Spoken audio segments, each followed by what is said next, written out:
Hello, and welcome back to GNN Gaming. I am your host this evening, Retro. Finally done with being under the weather and finally starting to feel back to normal, although I do need to adjust my AC vent in here. I had my AC vent closed because I've been running a fever for 4 days, and I'm finally feeling better. So, I'm back. I don't know why you needed to know that, but welcome back to my stream, ladies and gentlemen. I am here with GNN Gaming. That is Geek News Now. If you're not familiar with Geek News Now, you need to head on over to geeknewsnow.net. Check out all the amazing content we have happening over there. All right, let's jump right back into the action.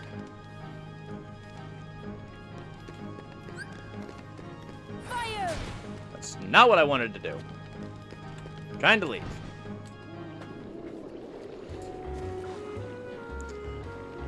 Okay.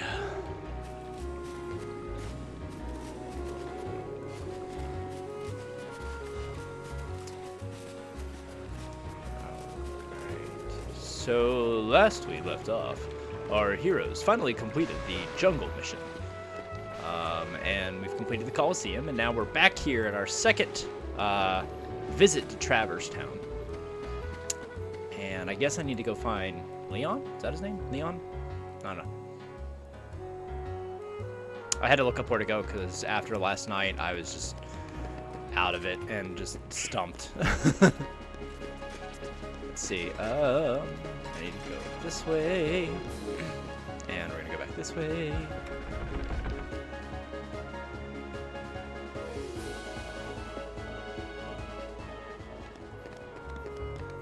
We're just not going to deal with the Heartless right now.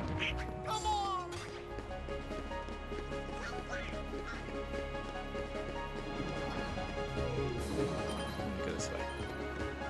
We're supposed to, I think, go into the back alley behind the hotel, I think is what the instructions said I was supposed to go. I don't know.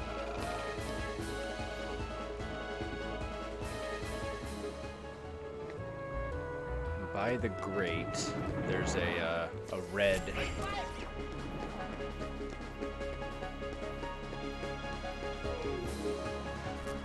Hey, look at that. There it is. Alright, so I gotta take out these guys to... Fire!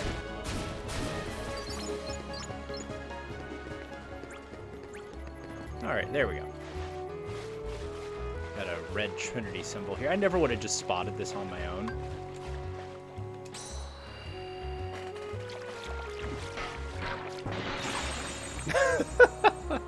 That's the first red trinity one I've done. That's amusing. Just bash your way through. That works, I guess. Hey, look, it's people. Oh, hang on. We got a chest. Before we spark any more cutscenes, let's... Oh, more dab machines. Let's take a quick look around. What do we got up here? Anything good?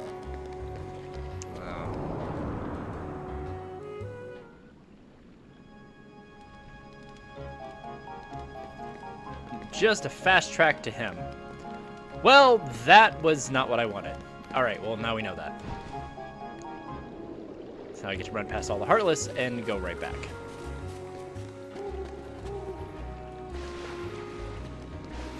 Hey, medic!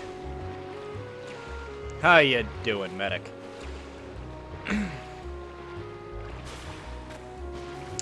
Back in Traverse Town, second round. Beat the Jungle Vines, beat Colosseum, beat... You're on a... Ooh. Fun. Well, I mean, life of a medic. We beat all the first 3 worlds. Still the classic.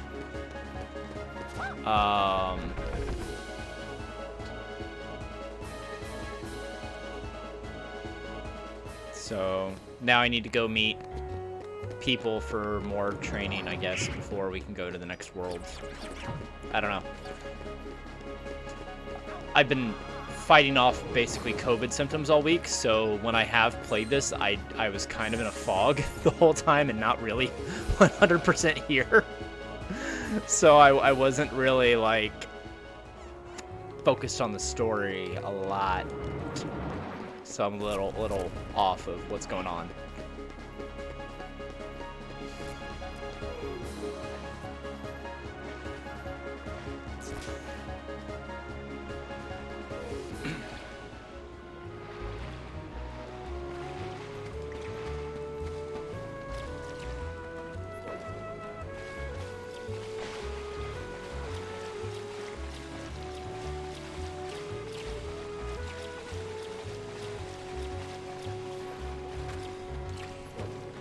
All right.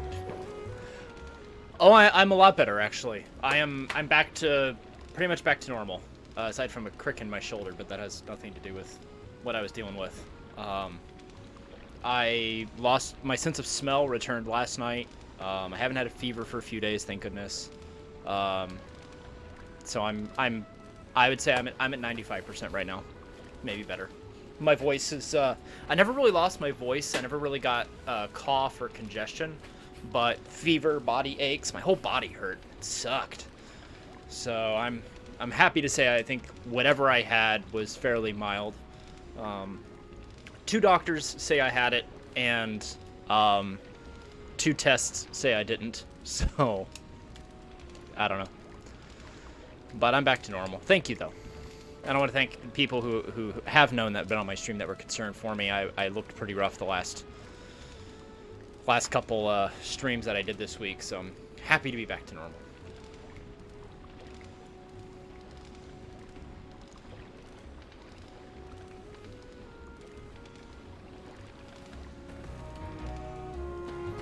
Okay, so now I'm...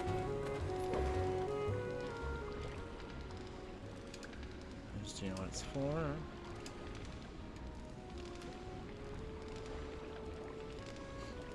Ask Sid. Or Shine.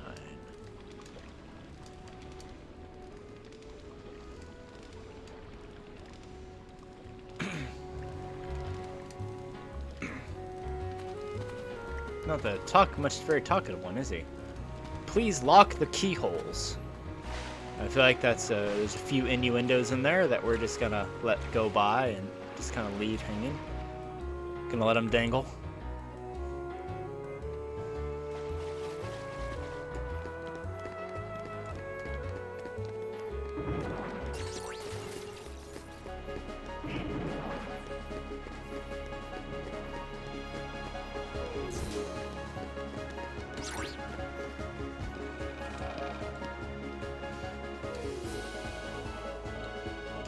Oh, I need to look at, I remember now. Abilities.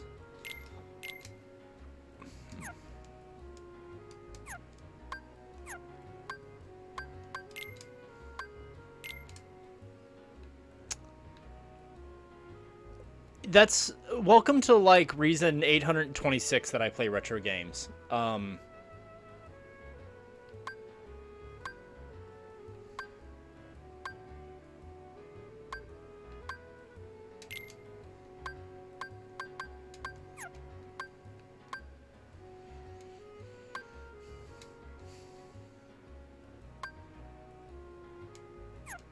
Yeah, we'll go that way.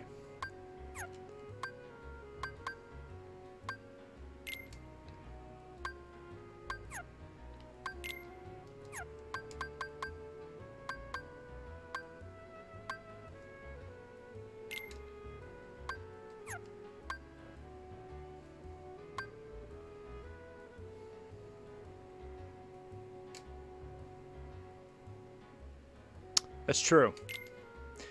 Or if we did get a lot of games, we got like there were something like 800 games made for the original Nintendo.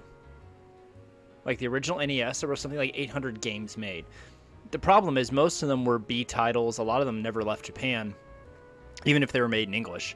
And you didn't find them in stores because they were, you know, bottom of the barrel, not that great. So yeah, I mean, you only got a couple big games a year, so you know you got a game, that's what you played, and you might be playing that game for 6 months or a year before you got another one. And here's the other thing too, believe it or not, video games have actually gotten cheaper. I know that sounds weird. Video games have actually gotten cheaper because the cost of a video game has stayed the same. In the early 90s, an original Nintendo game was still an original Nintendo game in the 90s was still a $60 game. It was a couple $100 for a original Nintendo.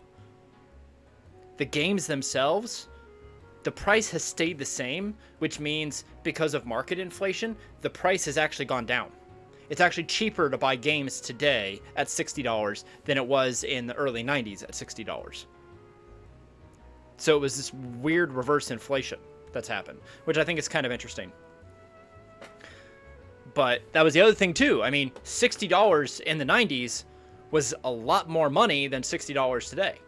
I spent $60 just putting gas in my car today, you know? Times are different.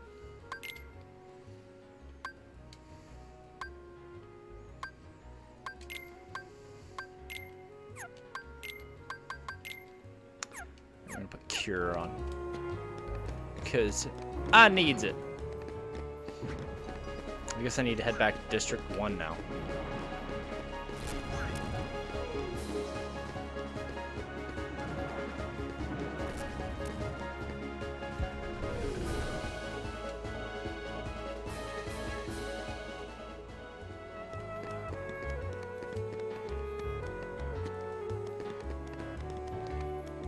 And also, a lot of people like to comment down on Nintendo for different reasons.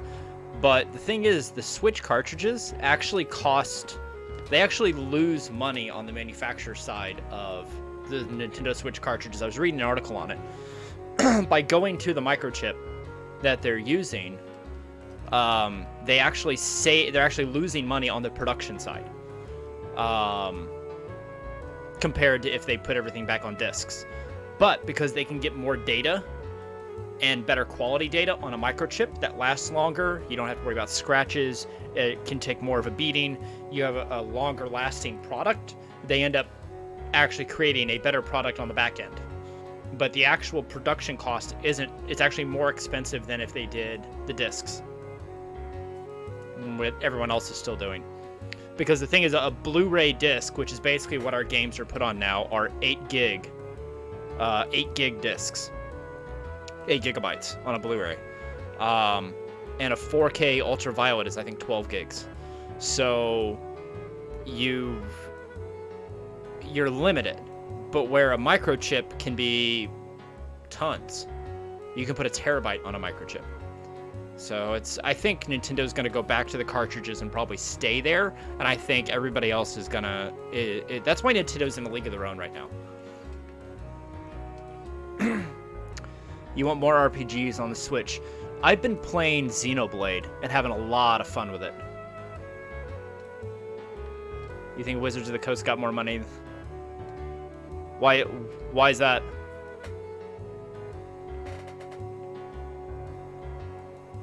Just because you bought so many of their minis, or what? Oh, from you. I was gonna say.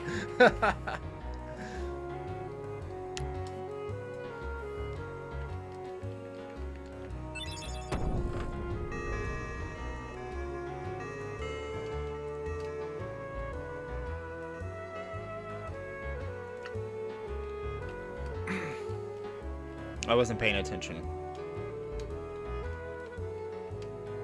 The house in the 3rd district. I wasn't paying attention. Where do I need to take the book?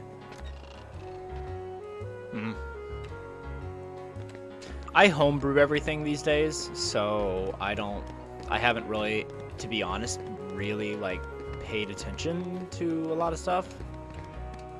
I get a lot of, if I do buy modules for D&D or extra content, because I have all the books on my shelf, all the mainstream ones, including a few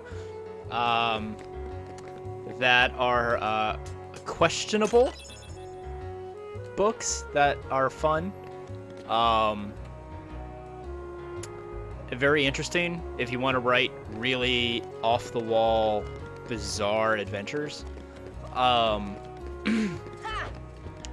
But yeah, I use DMS Guild, because there's a lot of, you can self-publish your stuff on there. So I've come across and actually run several very interesting, well put together homebrew adventures people have uploaded on there, and they get the D&D stamp of approval, and you pay $1, $3, whatever for them. Some of them are pay what you want, and it's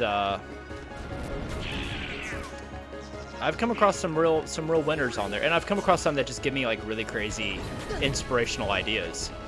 But I will say, when I was writing the story for the D&D game we did with GNN, for Dungeon Guild, and I was putting it in the Fey world, which, if you want to see it, I'm not going to give away any spoilers other than it does take place in a Fey world. If you want to see it, it is on our YouTube at Geek News Now. When I was writing that, I had a really hard time coming up with inspirational Fey content, because the way a lot of people were doing Fey stuff, it was like they would have little bits of Fey dropped into their story, and I was creating a world of Fey and fairy creatures. So that was one of those where it was like, you know what, back to the drawing board, do it all from scratch, and run with it. Let's see, use source books. You don't do Magic the World setting, the Adventures League modules. I have never done anything with Adventures League, I'll be honest. I've always only ever played homebrew, home settings, or a pre-made module made by Wizards of the Coast / D&D. But when I started playing was, my dad introduced me to it when I was a kid. And so, like, Adventures League wasn't around. And then I didn't get back. I played D&D, Advanced D&D, AD&D, and 2nd edition. And then I didn't play again until 5th edition last year.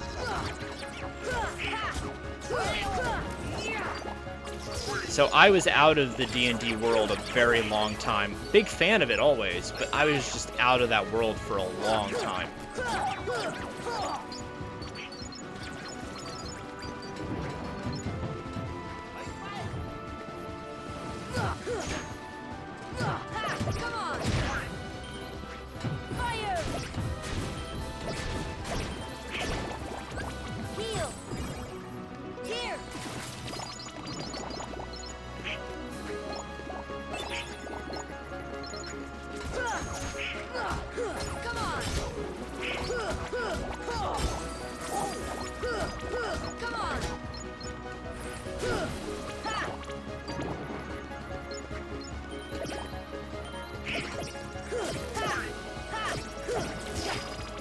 There are 2 source books that I have.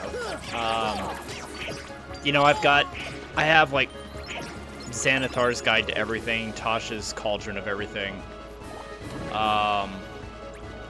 You know, I've got monster manuals and compendiums and all of that as well. There were 2 D&D books that were made, and they're the only ones that have a mature rating. And let me get the name of them, because I don't remember the exact names. They have long names.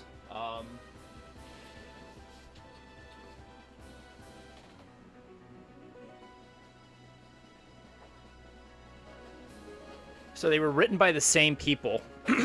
You have the Book of Vile Darkness and the Book of Exalted Deeds. And both are how to write really, really, really messed up adventures. They were actually published by Tor when they had the rights to D&D before Wizards of the Coast had it. And they're the only 2 source books that have a mature rating. But like, the Book of Vile Darkness talks about how to, like, more or less Dante's Inferno your game. You know, put them through the 9 rings of hell and make them fight various deities and monsters that only exist in the D&D, that exist in various lores. But yeah, it's it's messed up stuff. And this dealing with, you know, putting your characters through, you know, the levels of hell and the 7 deadly sins. It's just how to basically create a character with a very dark campaign setting. I got it because it was interesting, and it was very interesting to read. Very enlightening to read, and it's not for the faint of heart. It gets pretty messed up. And the Book of Exalted Deeds was kind of the opposite. It was how to basically run a purity campaign, where you have an evil world. So basically, let's say they really, the books go together. You create the world that they're in as like Dante's Inferno, Seven Deadly Sins, facing the demons of hell and succubus and all of those things. And then the Book of Exalted Deeds was how to basically run a lawful character in that setting. So you have that dichotomy and that mixture. And it was more or less a player's handbook navigation for facing that as a neutral or better character.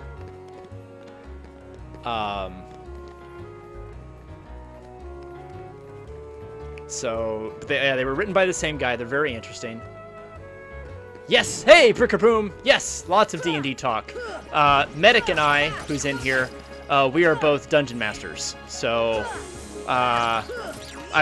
we were discussing source material and various things. I was discussing a couple lesser known source material books that I have that are awesome, but not for the faint of heart.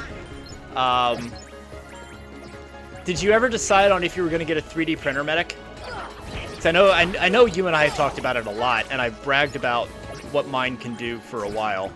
I don't know if you've pulled the trigger on one yet. Although working like you do, I doubt you have the spare time.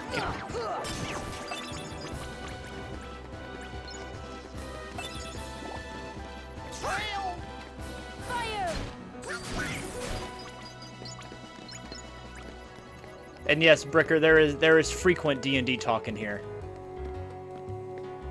You're gonna finish getting your certs back. Yeah, well, that's a time-consuming thing.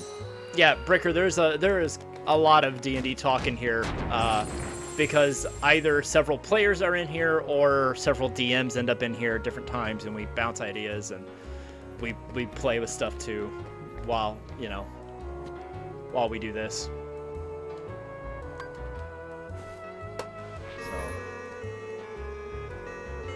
Your first campaign is wrapping up soon, so you need all the ideas when the next one starts. So is this your first campaign as a DM? Like, can you elaborate on that?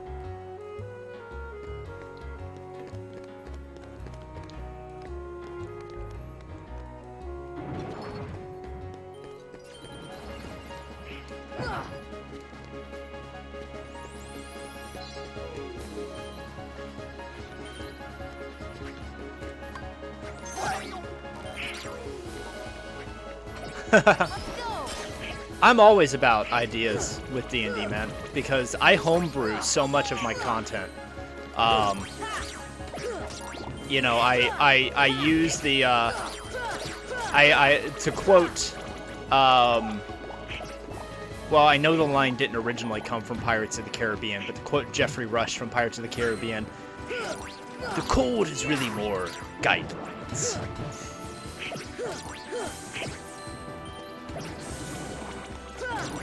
Gotta throw a goblin pirate in your world.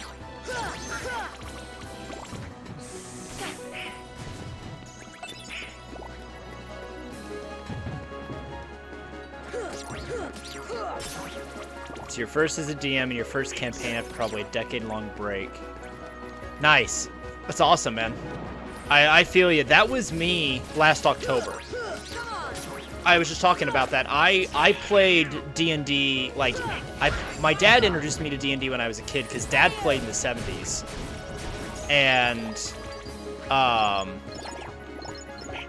And then I played, like, D&D and Advanced D&D and 2nd Edition, and then I didn't play again until October of last year when I played, when I started DMing a 5th Edition game.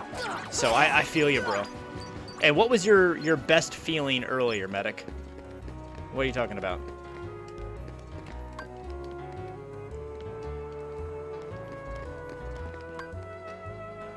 Hey, Wolf!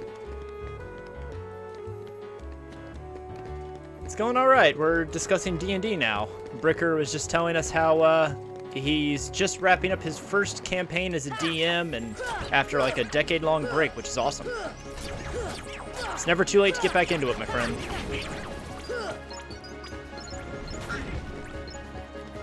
We're actually going to be live streaming another D&D game with Geek News Now. First one shot. That's awesome. Yeah, so Bricker, I don't know if you're still in the chat there, buddy. We're actually going to be doing another live stream D&D game with Geek News Now.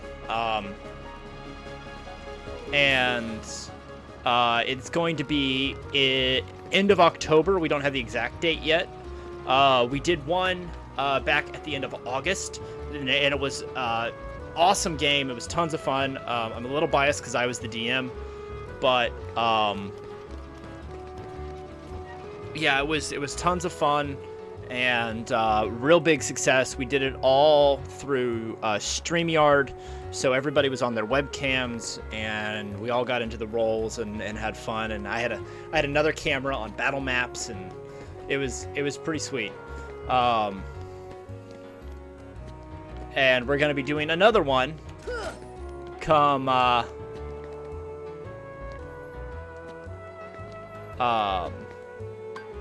we're going to be doing another one at the end of October. Friday, October 29th. Thanks, Wolf. Wolf is going to be playing if she isn't the DM. I don't know who's DMing yet. I don't know if we decided who's DMing yet. And I'm not sure what pulling these does. Because I'm only like half paying attention to the game. Oh, okay. That's new.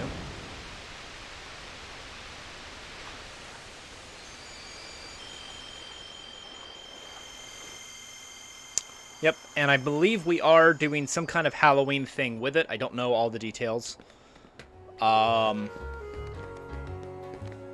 Because for the first time in like a decade, I'm gonna be a player. And I've been trying to decide, maybe you guys can help me decide. I'm trying to decide on what I need to be, all right? And I've got two options, okay? So, oh, this guy again. The Eladrin.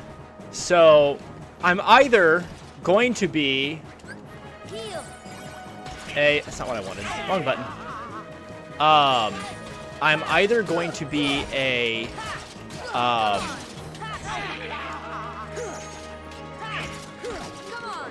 hang on. Let me do this and then I'll tell you. Let's see. Bricker Boom, you're going to be planning to stream on Christmas one-shot with a few friends. Tiny Tim Halfling, Kevin Human Artificer. Nice! Yeah. When you stream that, you gotta let me know. I will watch. I'll be on there, brother. Because we're gonna do a Christmas one as well. And I'd love to hook up our Discords. The GNN Discord and your Discord and just get as many viewers on both as possible. How the Lich Stole Christmas. Critical Role did A Night Before Christmas was theirs. Or 'twas the night before Christmas. Which I thought, it was pretty funny. It was a one-shot they did. Yeah, so, yeah. Thank you. Either, without spoiling it, if you want to go and see the game from the last time we played, I will either be the character of Fluffy that everybody kind of helped me create in that game, which was interesting, and or I will be a drow bard who is always singing and always like with puns. Fluffy will be a dragonborn that has like severe PTSD, night terrors, and multiple personalities. So I either have a really dark character or somebody that's just going to be random and fun.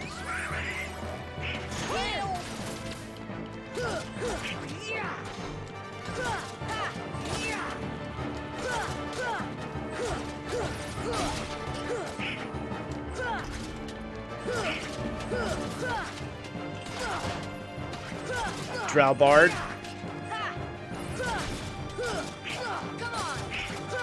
Thanks for stopping by, Wolf. Have a good night. I wear my sunglasses at night so I can watch you when you sleep.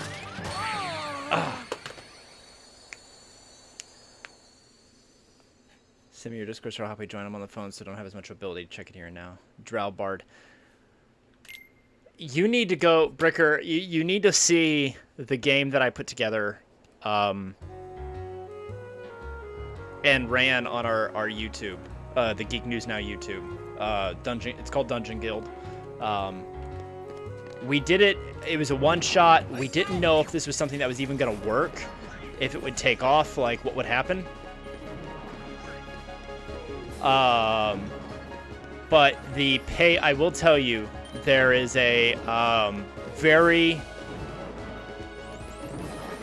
the payoff is there, but it is a groany, very groany dad joke in it. That actually, I wrote the entire adventure around the dad joke. So when the payoff came, it was beautiful. So that's all I can say about it. It's there. It's awesome. But the dad, I heard the dad joke, or a variation of the dad joke. I changed it around in my head a little bit because of what I thought it was funnier, and then that was served as the inspiration for the entire adventure. So, but what was fun about that was we had a guy, one of our guys had never played D&D before in his life, so we had a complete D&D virgin there. And his first combat roll was a nat 20. He got a critical roll in his first combat. I was like, "Are you for real?" And he's hooked now. And we had another player, and then the other 3 players were all dungeon masters in their own right. Wolf Angel is a player / dungeon master. She's been playing for a few years. One of the other players, Kat, who was on there, she's been playing and DMing she's been playing about as long as I have total. I mean, she's got a lot of years in D&D, a lot of different editions. So she was a great resource to have. And then our 4th player was a DM, but he does Pathfinder. And so the rules were slightly different, but he adapted perfectly. There was no issue with him adapting for it. So we had these wonderful people involved to play, and yeah, we're doing another one. So I'm so excited. I'm so excited to get to play. I don't normally get to do that.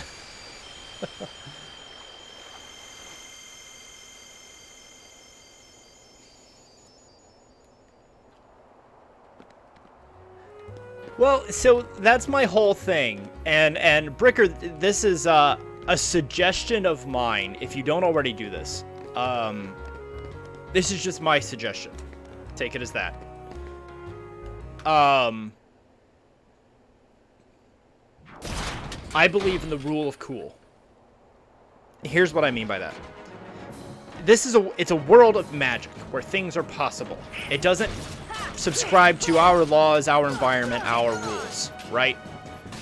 So if the players want to try something and they can justify to me why it's a good idea, like you can justify why that would work, I'll let you try it. Now that doesn't mean I'll let it succeed.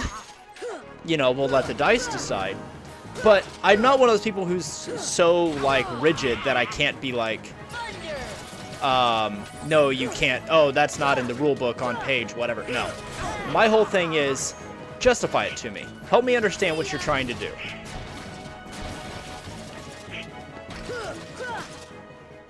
And if they can, then I'll let them try it. We had a guy who wanted to use his spear as a pole vault. And absolutely critically failed it. And it was fun. But you know what? The spear realistically probably wouldn't have worked anyway, but it was fun to let him try. So, and it made for a great bit of conversation, a great bit of banter, and running jokes throughout the rest of the game. So, yeah, I really subscribe to the its guidelines. You know, don't be so rigid about it.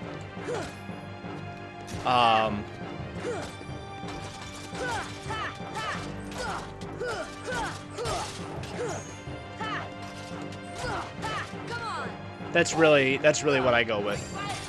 Try to escape and teleport the wild magic sorceress if you could possibly grab onto him and imbue his wild magic into it and teleport with him to try to finish him off 1v1. He rolled, so I allowed it. Made for a very satisfying conclusion to that particular arc. Yeah.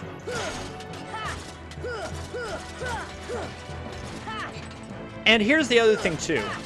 And I'm glad to hear that other DMs do this, because it really allows for player creativity, you know? And it kind of what Medic's talking about. Like, it's things you normally wouldn't be able to do in a game, you know? But we can do them in this world because it's a world of magic, and you're the dungeon master. And I see the dungeon... Some people see the dungeon master as you're the all-knowing, merciful god of the universe. I see the dungeon master more like a genie. Couldn't hit the wrong button. I see the dungeon master as more of a genie, where if I grant your wish, might be repercussions. And I've used this example before. I keep using it. The game that I run every other week with my players, right now on my own, they set fire. The mage sorcerer decided to set fire to the kobold camp while they all slept. So everything caught on fire. The surrounding defenses caught on fire. All of it. And so when it came down to actual combat,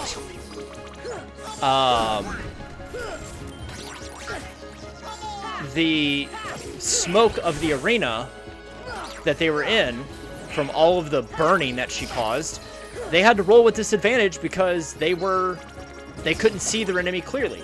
So yeah, she successfully burned down the camp while a lot of them slept, but the ones that she was left fighting, they were fighting through black smoke. So,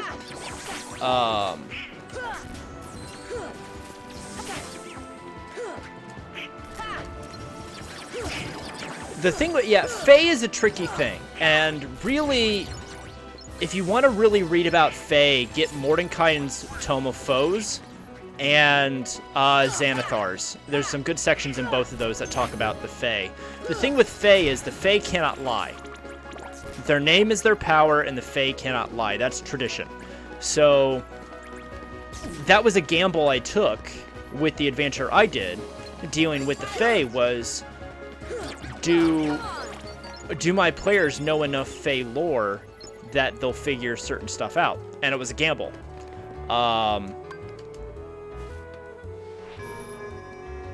Is it that it's asked 3 times? So, you know, it was, and thankfully my players, if they did know Fae lore, it didn't come up.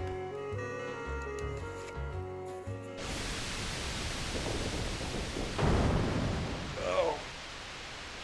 I hate this boss. This boss has been my bane. He was my bane when I fought him the first time, and he's no fun the second time around either.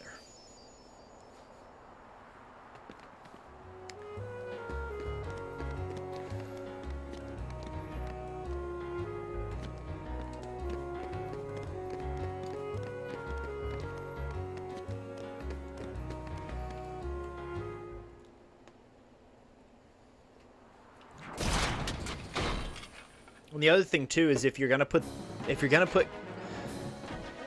your characters in a Fae world, the Fae don't typically exist in the same plane of physics and magic that everyone else does. Yeah, they're repelled by iron. If you go with some of the older traditional legends of demons, Fae, and creatures, they're repelled by salt, they're repelled by iron. I've heard legends of if you spill something on the floor, they have to stop and count every single piece. Hey, Cam.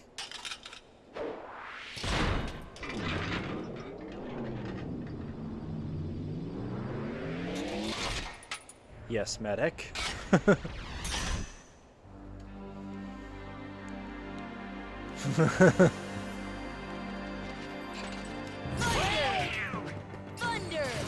I've always been kind of ADHD.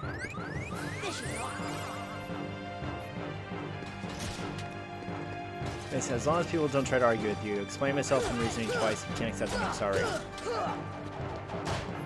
I had a beholder encounter, and per the way I view anti-magic, said the druid's wild shape would be inactive while they're in that gate. Yeah, that works. No player didn't like that, kept trying to argue with me until I said, when you run your campaign, you can make your rules, so I'm willing to go. Yes, you do sometimes have to kind of put your foot down and say, you know, this is my adventure, this is my world, this is the world we're playing in. You are DM. You are the dungeon master. It is your story you are telling. So yeah, thankfully, and I try really hard to have the discussion with my players. I don't mind the rants, the tangents.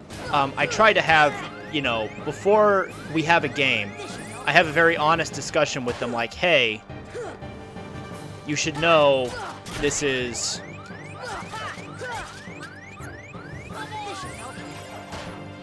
you know, this is how I run my game. These are the kinds of rules that I have. If I know I've got something specific coming up for a particular adventure, then, you know, I will go with that. Oh, come on.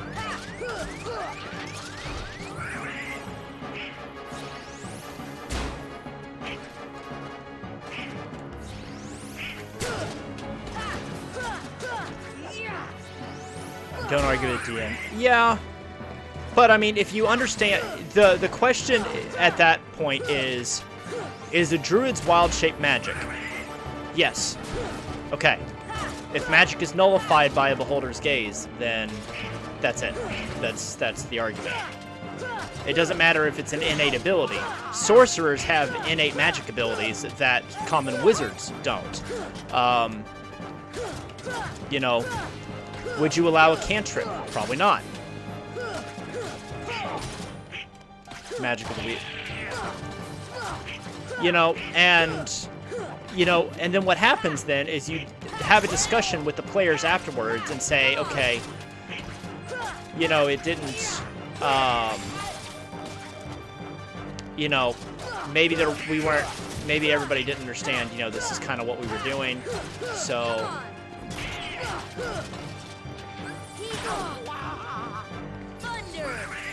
So going forward, when I say blah blah blah, you get those, so you're not making it still in 4 days that you again, they just pop back into form. I could see that. That works.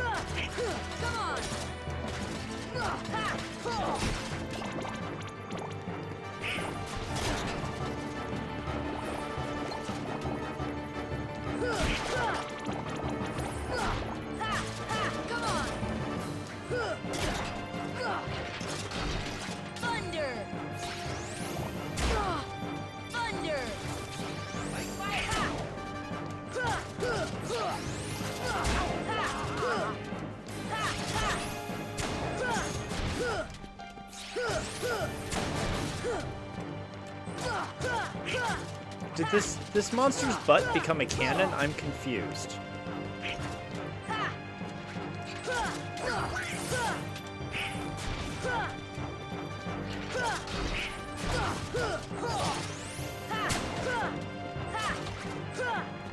Barbarian used sand attack.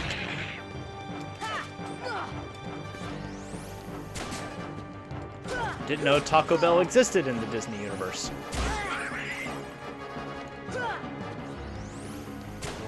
Yo quiero Disney movie.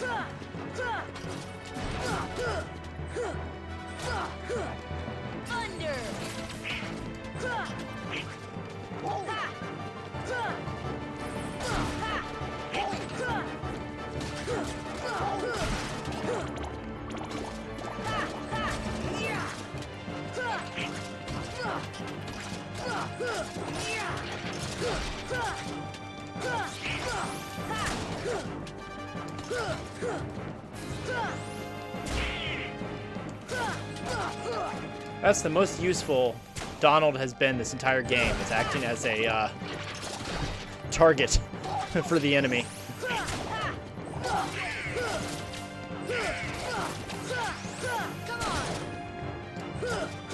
While I'm doing this, you notice that Streamlabs is popping up, mentioning the promo codes that we have with some of our partners. Yay, I did it!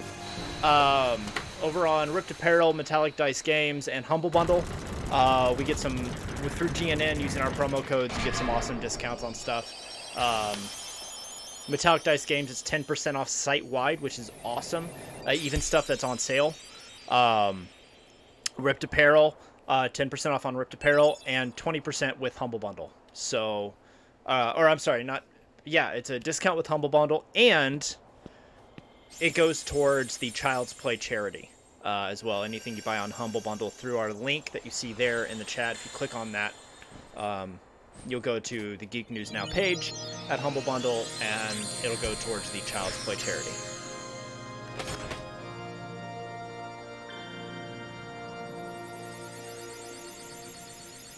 I am rather fond of my aqua acrylic dice that I got from them. I use these for the D&D game that we did. Really well balanced too. I actually did the balance test on them, and they were really, really well balanced. So that was awesome. Hey, medic! I don't know where I'm supposed to go. What do I do with this stupid book the guy gave me? Oh, journal. Hang on. I got a journal.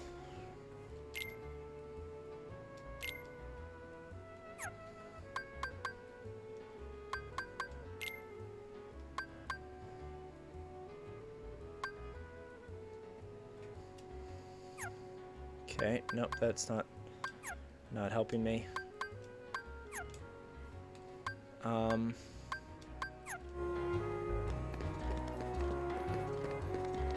I don't know what I'm supposed to do with the book thingy.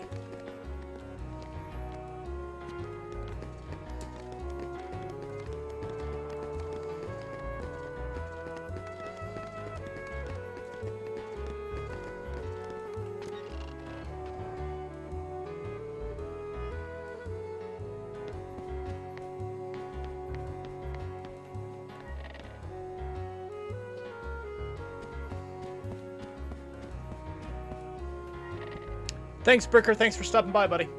Take care.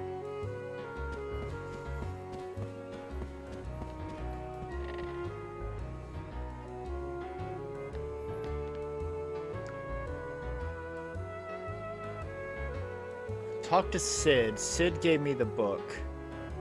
Hang on. Because I wasn't really paying attention to where he said I had the book. Take the book.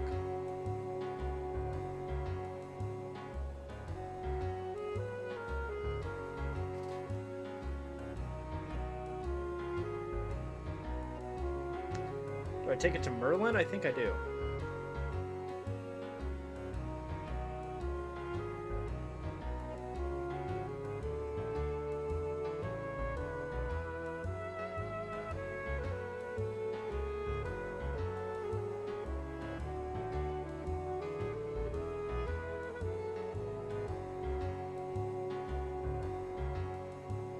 Yeah, I gotta go to Merlin.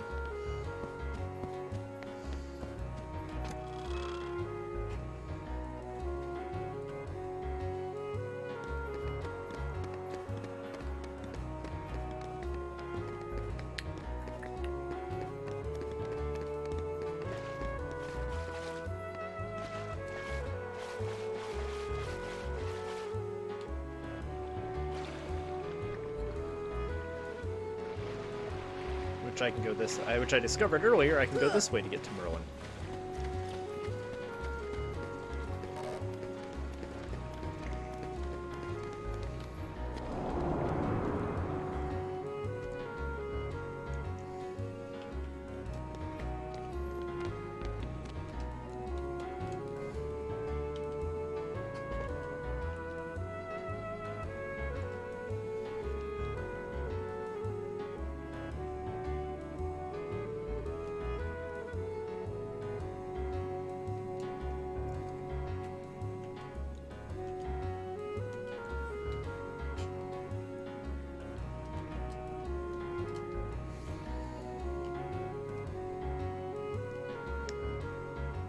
world vanishes, so do the inhabitants. This one had such a strong heart.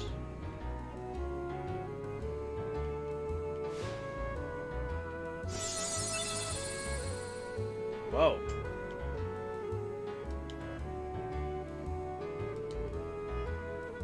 So many characters withdraw from battles. Simba. I wanna be the mighty king. I just can't wait to be king. Alright. Yay, we have Simba. Simba. We're gonna save.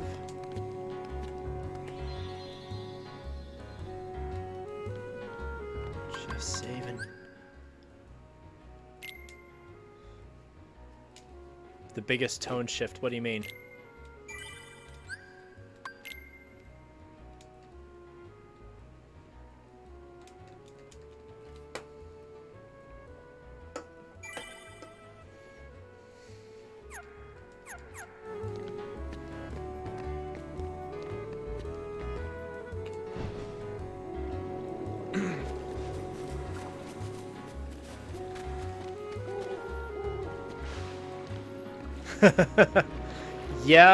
Yeah, it's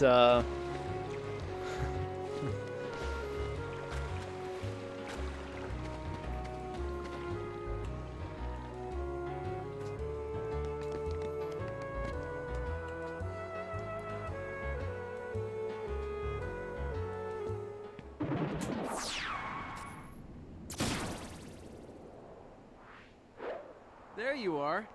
What's going on? Riku! Hey, cut it out. I'm not dreaming this time. that's how I need to Right? start checking to see if I all of hope my friends not. are real. Just walk Took up and shove forever my to find thumbs in you. their mouth and Riku! Wait a second, where's Kairi? Isn't she with you? Well, don't worry. I'm sure she made it off the island too. We're finally free. Hey, she might even be looking for us now. We'll all be together again soon. Don't worry. Just leave everything to me. I know this.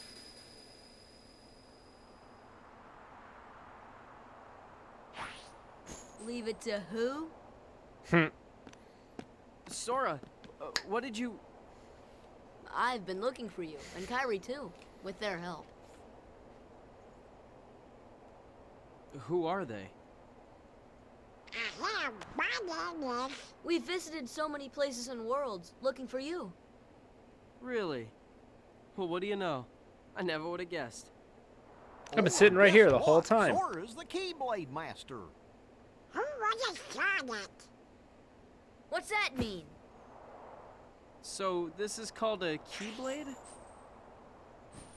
Huh? Hey, give it back!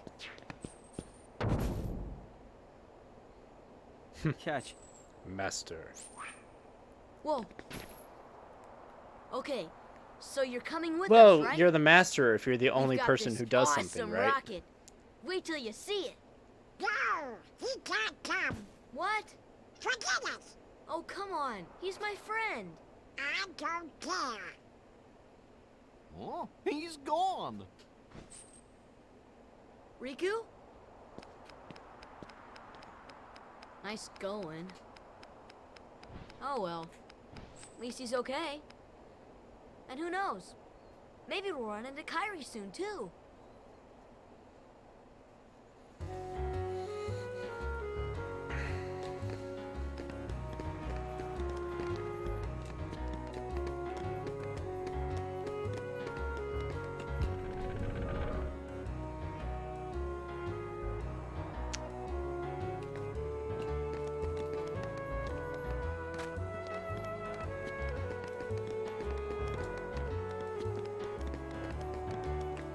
Where am I going?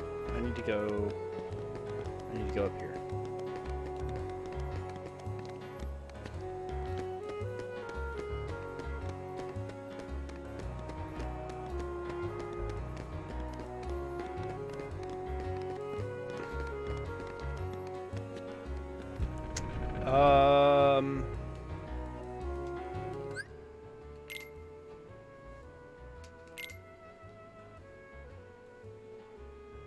Just the Kingdom Key and the Jungle King.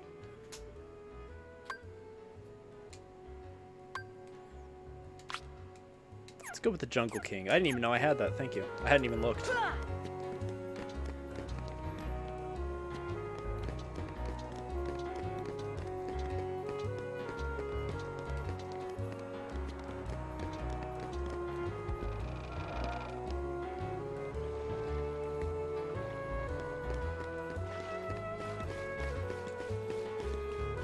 It said it had a longer reach, but it seldom does critical. But, I mean, longer reach is important, so.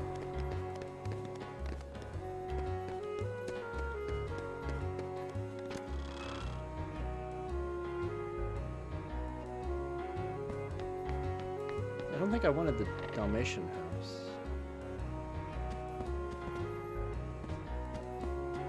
Unless there's another one I don't know about. Another house that I'm missing.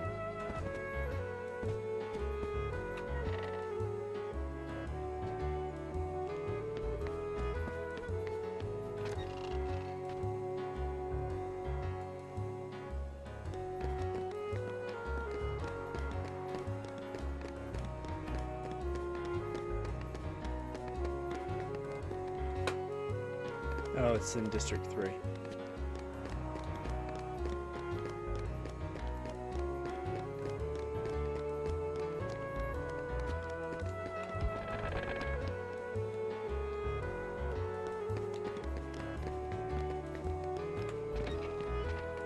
Here we are.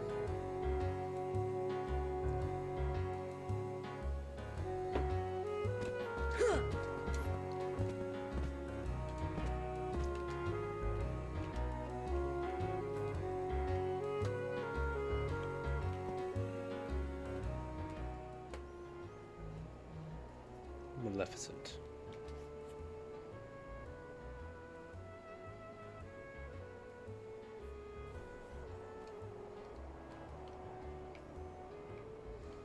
A witch! A witch! Burn her!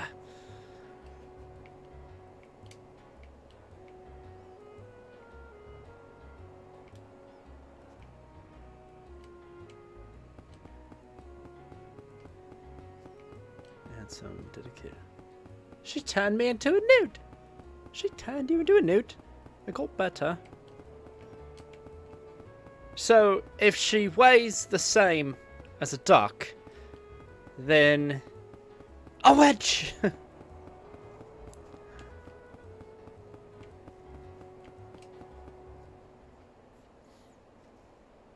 You see, it's just as I told you. While you toiled away trying to find your dear friend, he quite simply replaced you with some new companions. Evidently, now he values them far more than he does you. You're better off without that wretched boy. Now think no more of him and come with me. I'll help you find what you're searching for.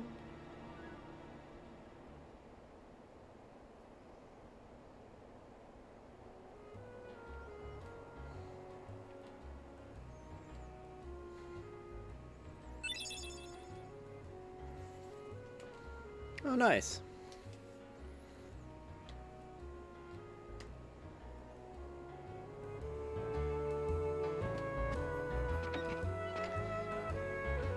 I don't know, man. Well, we also don't know what magic might be at play for her, you know, here with her manipulation. She is Maleficent, so... She was on, if you remember Sleeping Beauty, she was on par with the three fairy godmothers. So...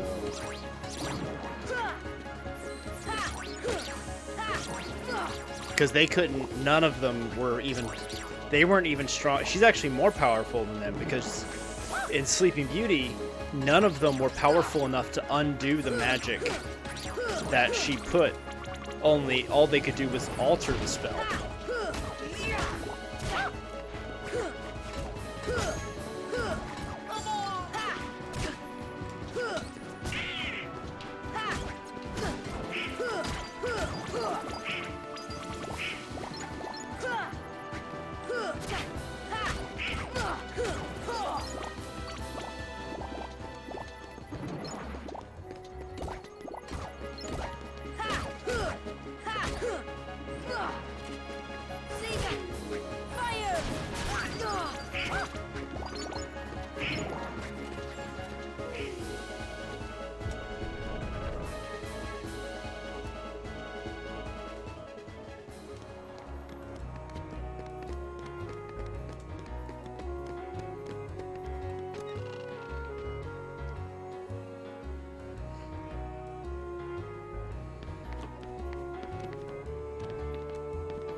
That guy's face is terrifying.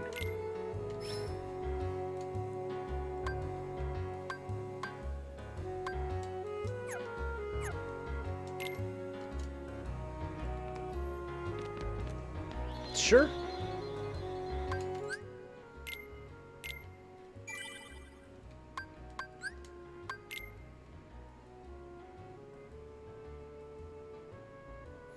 Well,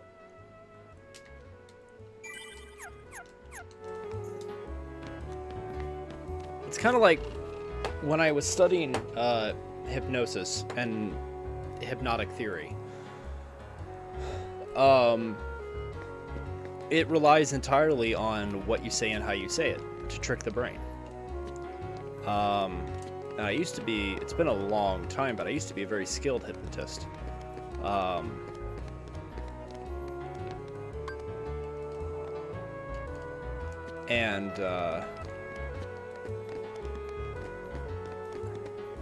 Here. I guess that doesn't work. It's entirely what you say and how you say it, as far as persuading the mind to do what you want it to do. Or rather, it's really more of a make their mind do what their mind already wants to do, but didn't know they wanted to do it. And I'll give a pro tip to anybody who ever wants to not be hypnotized. You go to see a hypnosis show and you want to not be hypnotized. It is as simple as you telling yourself, I don't want to be hypnotized. That's it. People are 100% in control of whether or not hypnosis works on them.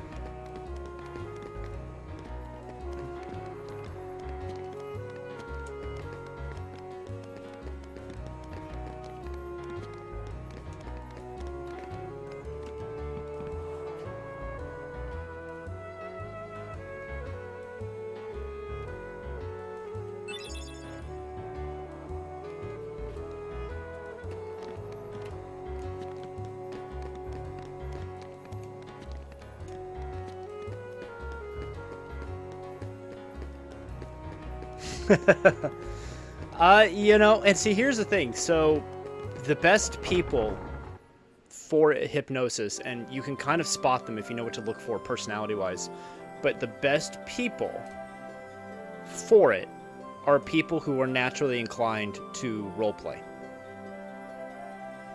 RPGs, role-playing video games, anything, you know, Halloween buffs, anything where they cosplayers.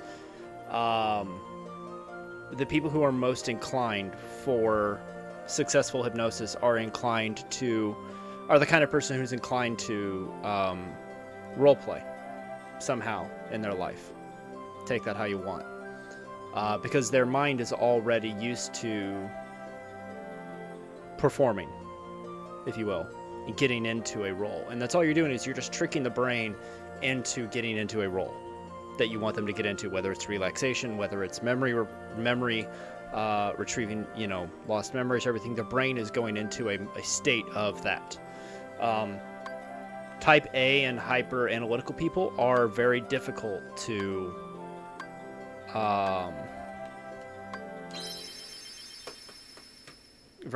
hypnotize because they are hyper analytical.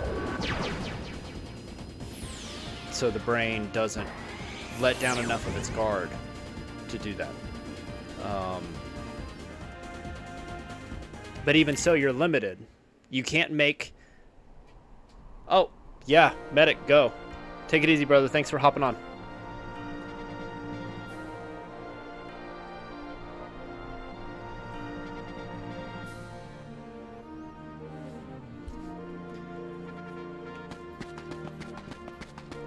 Go save a life, man. I'll be sitting here playing video games.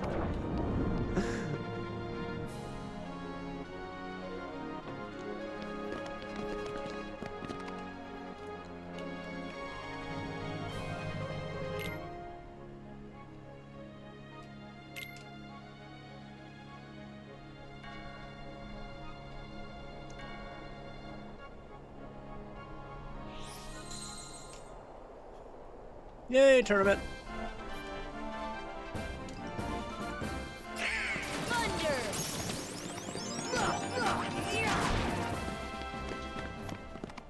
Well, that was easy. We just thundered him. But anyway, what I was talking about, for anybody who might be listening, is hypnosis is really just convincing the brain to do something that it would do probably intoxicated, is the politest way to put it. So if that person is the kind of person who's likely to get up and dance at a party or whatever, then they're going to be the person who's likely to, you know, bark like a cow, bark like a cow, bark like a dog, or moo like a cow. You know, because they're already kind of used to being silly and everything when their brain is relaxed and having fun. But if you were to get somebody who would like normally never do that, like they're the kind of person that they're a very conservative personality, they wouldn't be that way. You know, their brain is going to resist doing something silly or embarrassing because they wouldn't do something silly or embarrassing even if intoxicated. So you have to kind of gauge the person you're doing it for, and you learn to spot people and what they're comfortable with pretty quickly when you kind of study personality types. But there are responsible ways and things for doing hypnosis. It's not just to embarrass people or humiliate them. There are responsible means. Very effective at helping people quit smoking, memory regression, helping people to sleep.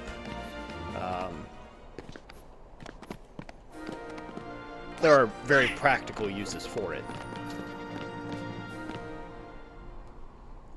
Beyond just, you know, stage hypnotism. Here.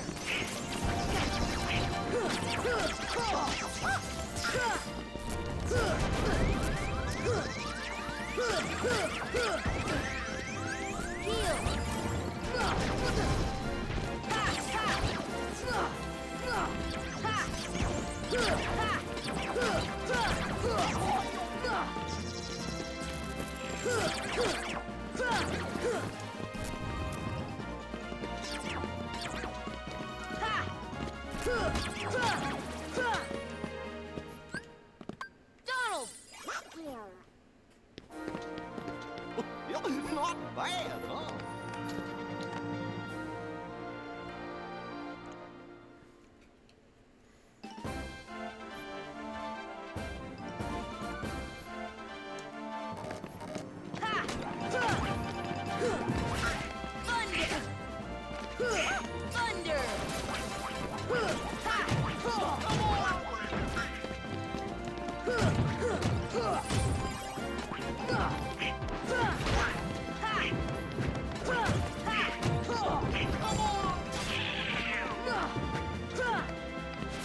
Come here, you monkey.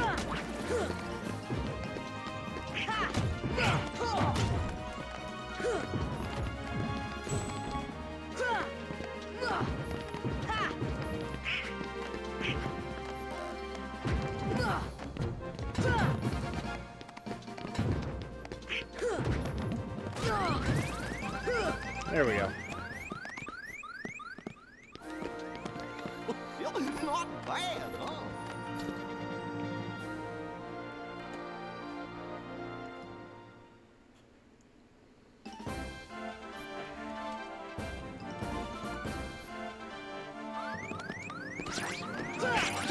Well, I'm in trouble.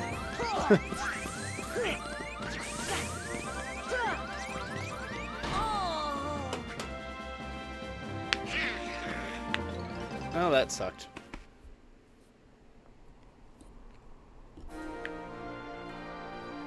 Yeah, we're gonna come back here. We'll do this later.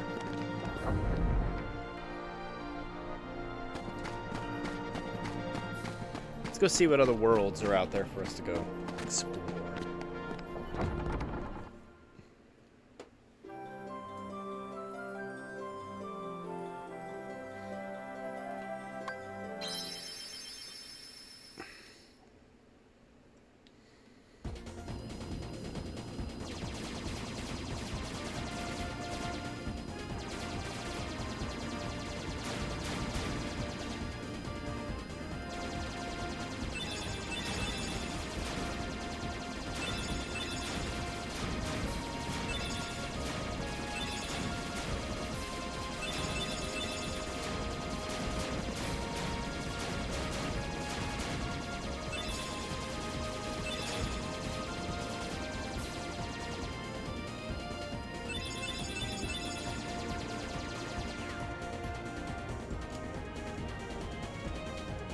Looks suspicious. Maybe it goes somewhere. Who knows? Let's check it out.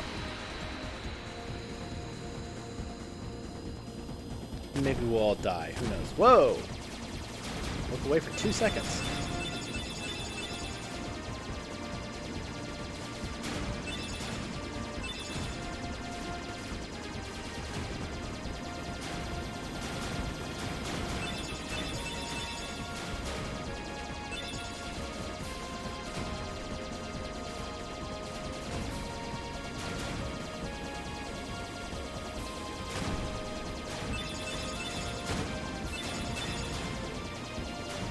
We even survive it.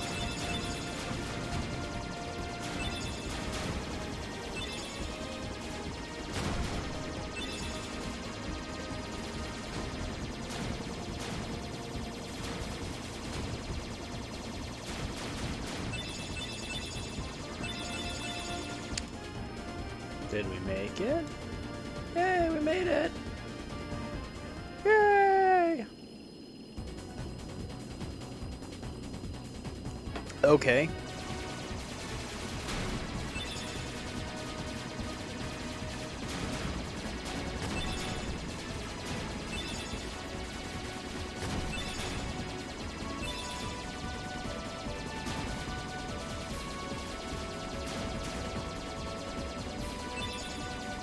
Ooh, Agrabah. I think that's Agrabah. It looks like Agrabah. Yay, it's Agrabah!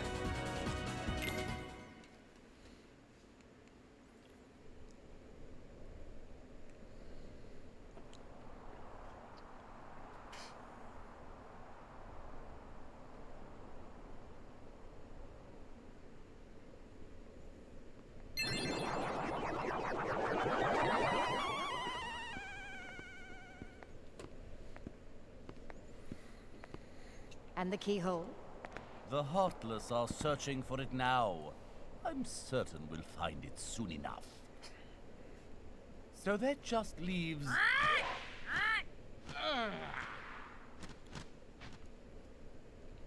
Jafar! I've looked everywhere for Jasmine. She's disappeared like magic. Ah, Gilbert The Gottfried. girl is more trouble than she's worth.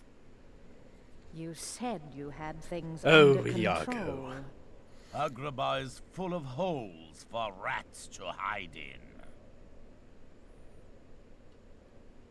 But why worry about Princess Jasmine? With her or without her, surely this world will be ours when we find the keyhole. We need all 7 princesses of heart to open the final door. Any fewer is useless. Well, if the princess is that important, we'll find her. Find Jasmine and bring her to me at once.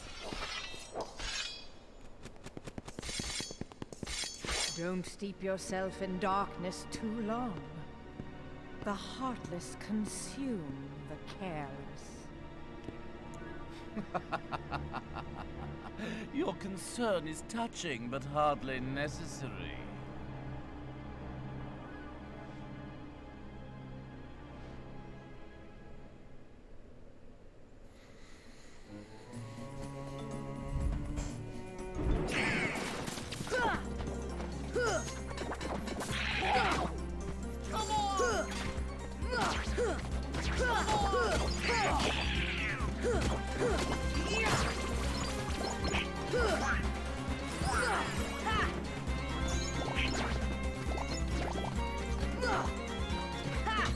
Digging the music. See ya.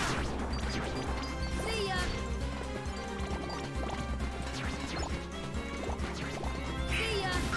Ha, ha. Ha.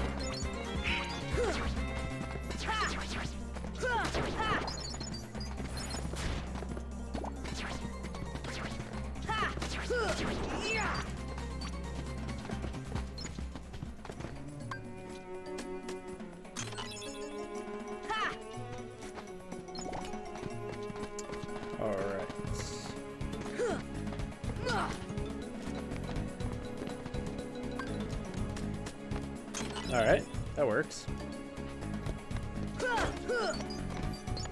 Yay, money!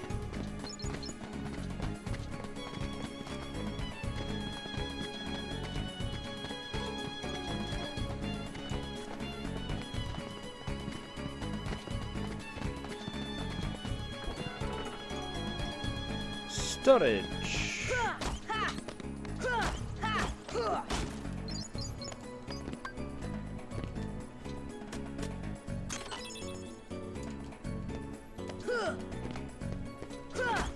Come on!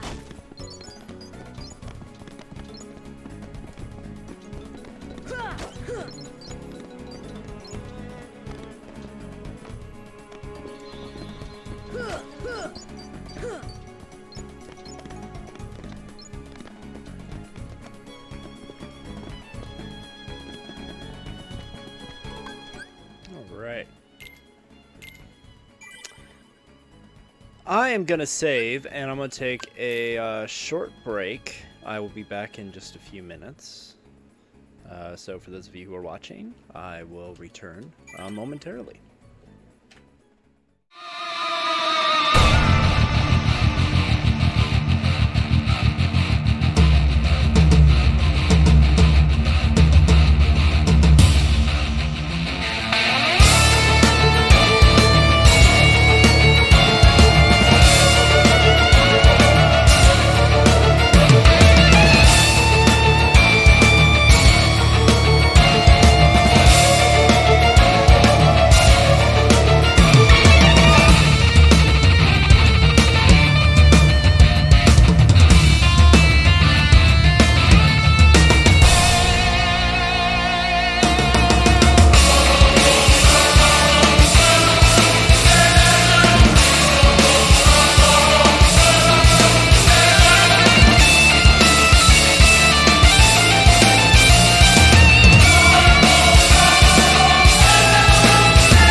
Alright, and we're back.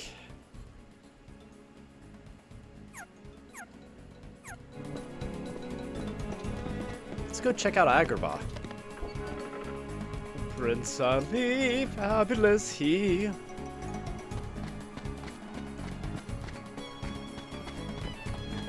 Prince Ali, a boo boo.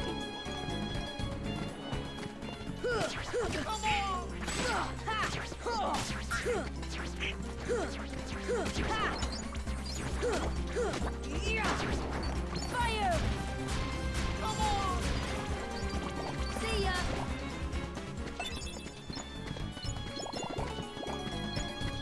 Come on!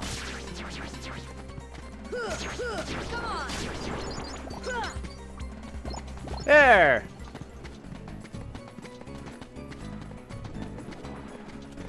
Come on!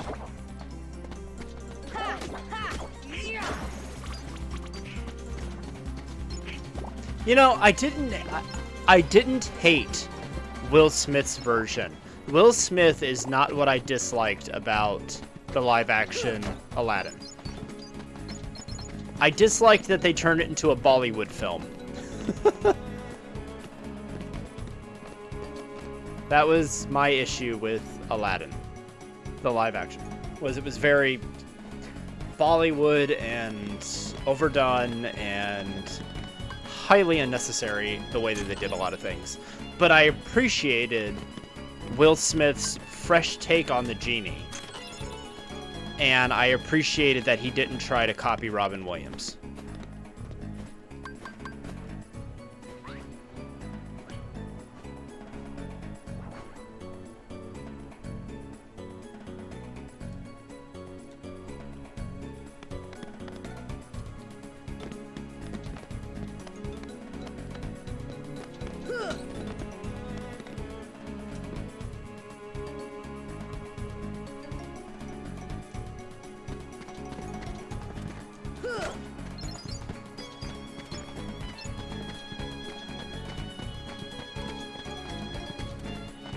That's the way we came.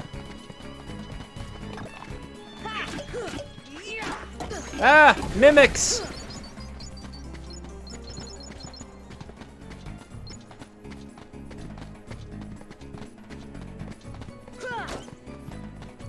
Yeah, it did. The whole dance sequence at the party thing was just almost... If everybody involved hadn't been Indian, it would have been racist. We would have called it racist. Hello? Because it was so stereotyped and everything. So I was not a fan.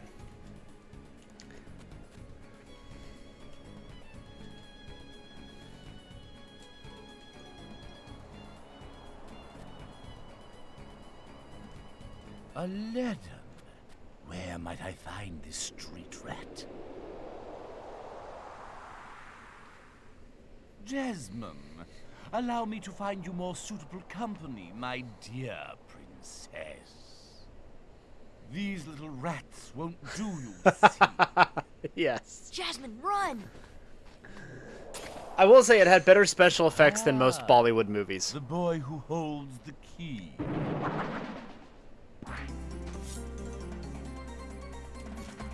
Here!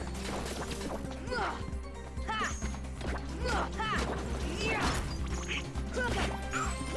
Fire! Fire!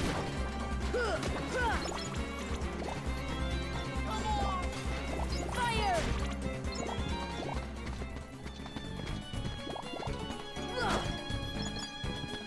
So I gotta ask Cam, of the live-action Disney movies you've seen, which one has been the one that you feel... Do you feel like any of them have done justice to their animated origin counterparts? Come on!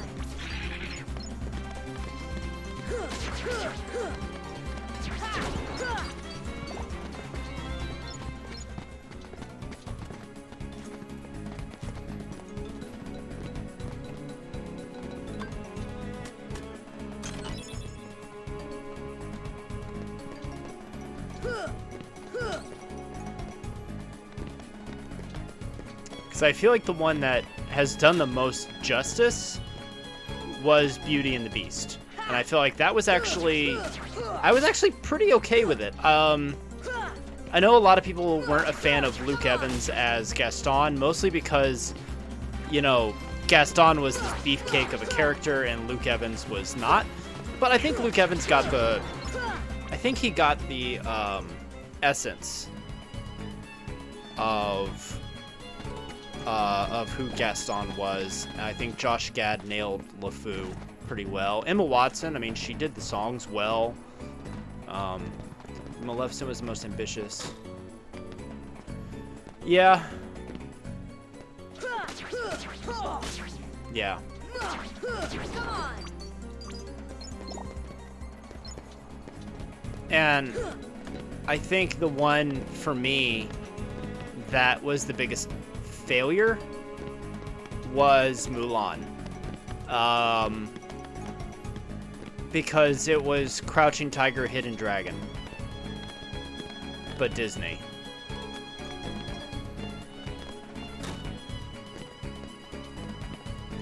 And it had a lot of great actors in it, you know. Jet Li, Donnie Yen. A lot of great martial artists were in it. But it was a Crouching Tiger film.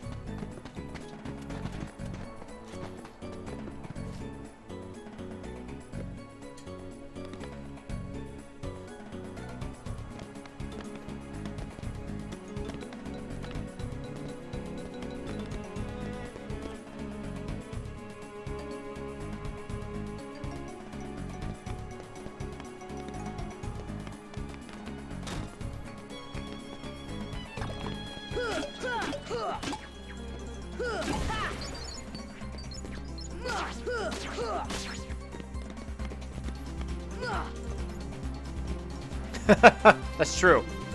That's true. Come on! Thunder! Yeah.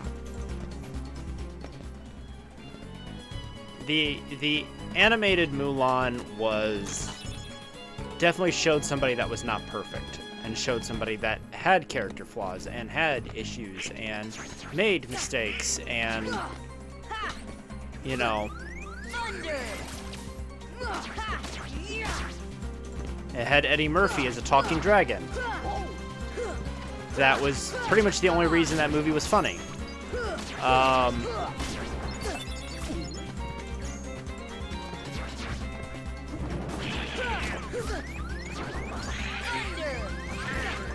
Heal! Heal! Thunder!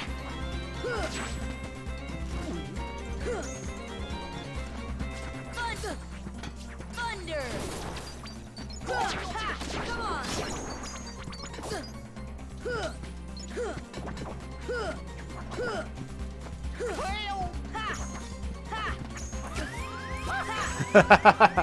Yeah, she could just wear it like it was nothing.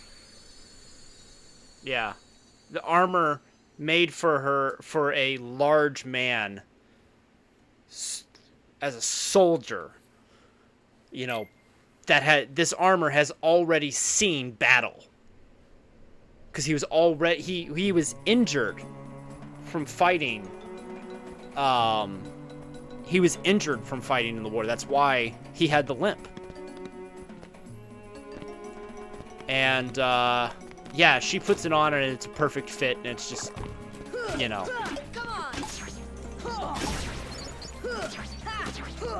In the animated film, you can feel the severity of actions of the visuals. Yeah. Well, yeah, there's that too, but also like the whole point of it was there was an awkwardness that was part of her character's depth that was missing. And part of that awkwardness was how unnatural the armor felt on her, because it wasn't made for her. It didn't fit her. She had never worn it before. She had to adjust to it. So there was this additional awkwardness to the character development because of that. Plus you had the emotional weight of it that was on her as well. So yeah, you're absolutely right. I was thinking of it in terms of where, you know, that awkwardness that could have been very easy. That would have been a very easy thing to put into the film. You know, that's not a hard thing to put in, but they just felt the need to not include it, I guess. One facial expression. Yeah, that's why it was Crouching Tiger, Hidden Dragon. Crouching Tiger, Hidden Dragon was like that. All the characters had one facial expression, like everything that they did was the Matrix, and that's just how it was going to be. So, you know, not great cinema. And they took out all of the songs that made Mulan the musical that it was, you know.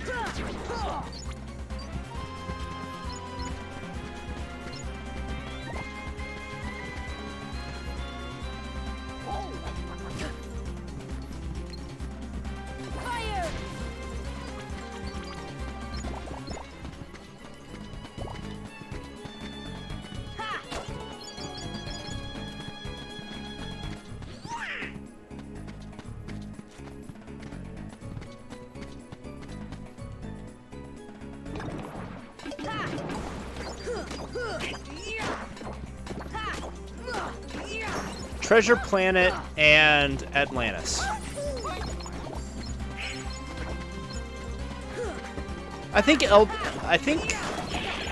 Well, El Dorado wasn't El Dorado DreamWorks? I think El Dorado was DreamWorks, but that would be one I could see as a live action.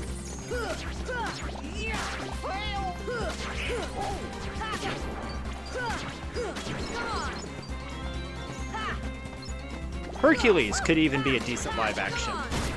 As long as Danny DeVito is Phil Attiti. Otherwise, it'll just be miserable. He's not getting any younger, so Disney, get on that.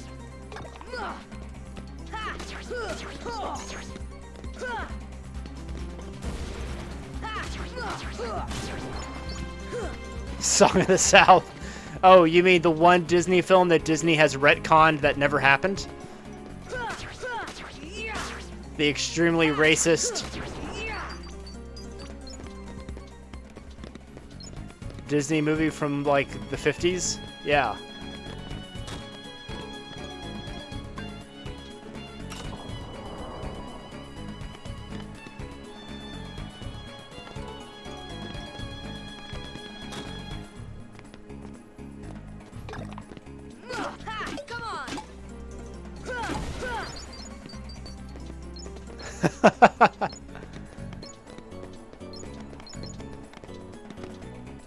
Truth.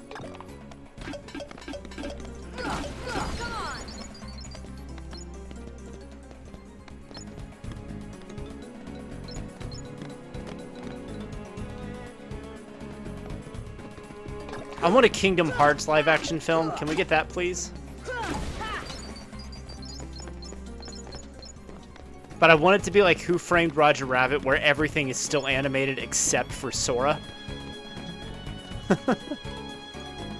Maybe that's what they're building up to. Maybe that's why we have all of the live-action films, is that they're going to do a Kingdom Hearts film, and they're going to use all the live-action actors in it. That would be hilarious.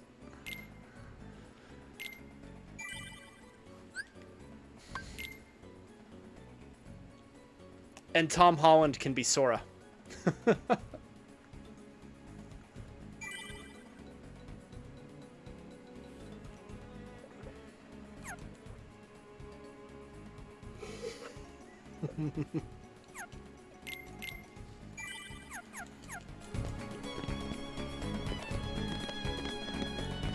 Thor is Hercules.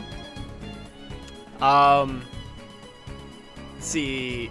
Robert Downey Jr. could be, let's see, who could Robert Downey Jr. be?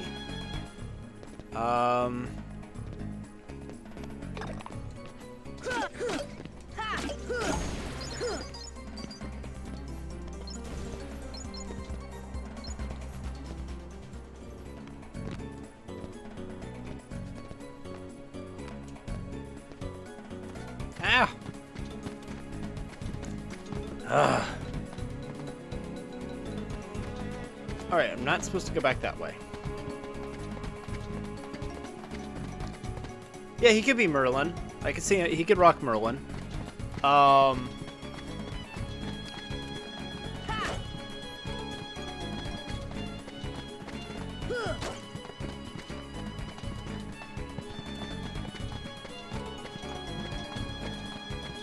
Benedict Cumberbatch is Jafar.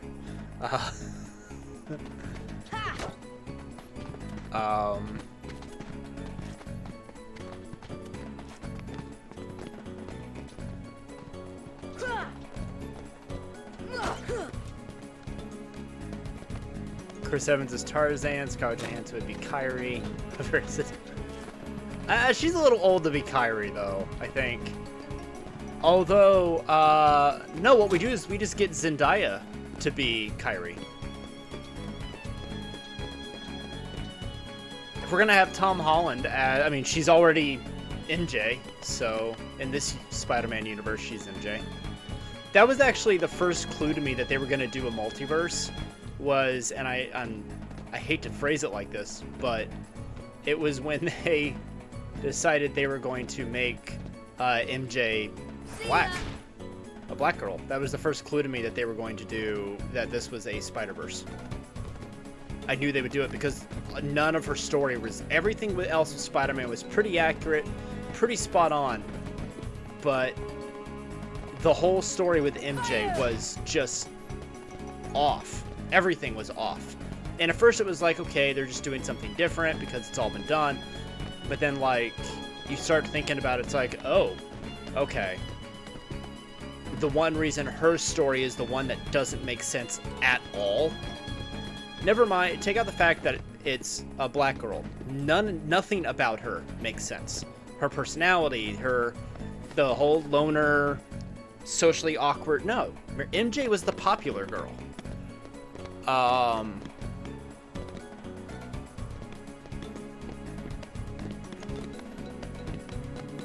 So yeah, that was kind of the first clue to me that I was like, okay, they're gonna do a Shattered Universe Spider-Man series, basically. Or Shattered Dimensions. Nicolas Cage, yes! He needs to come back for Spider-Noir. That would be amazing. I don't know where I'm supposed to go. Or what I'm supposed to do here. I'm stuck.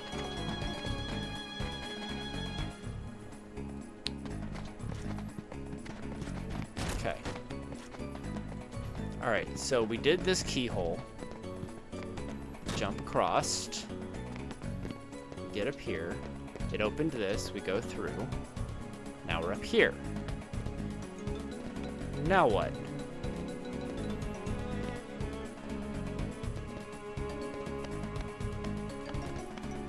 Sometimes I let a match burn down my fingers just to feel something. Anything. I made my way to the palace. No, I can't. I'm trying to figure that out. Like, it opened that, which led me up here, which led me around, which took me back to here. I feel like I need to get over there. This just takes me up to Aladdin's house, which I've been to half a dozen times.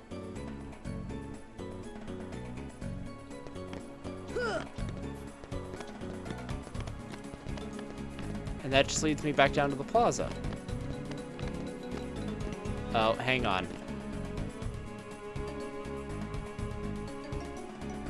Nope, that's not it either.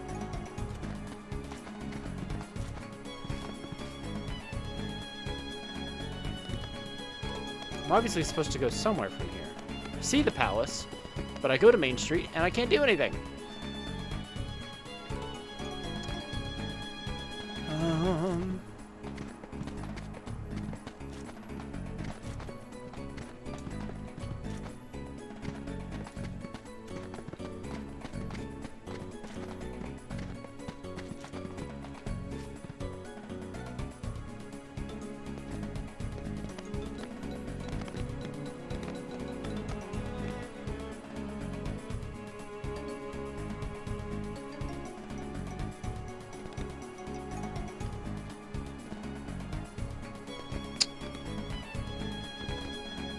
Oh, hang on.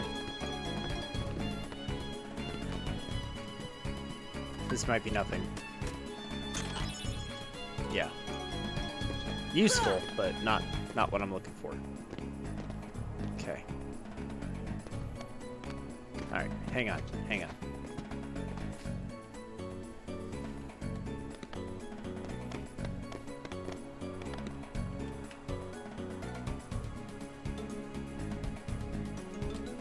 See ya! Fire! Fire!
I started typing Agrabah. I didn't even finish, and the very first thing that popped up was Agrabah Kingdom Hearts walkthrough.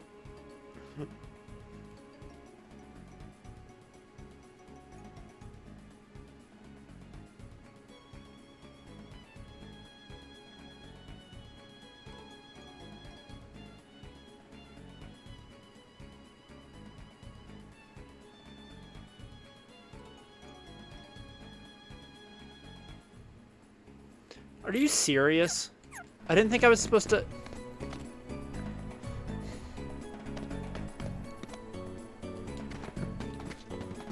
Why would I think that this is where I needed to go? No, not here.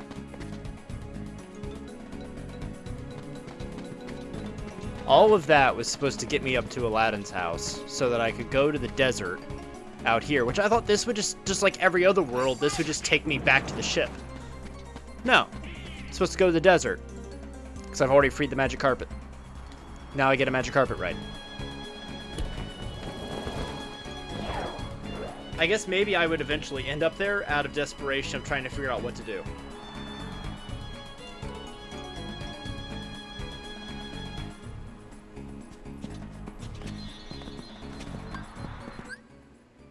I really hope Kingdom Hearts 2 and 3 are a little more...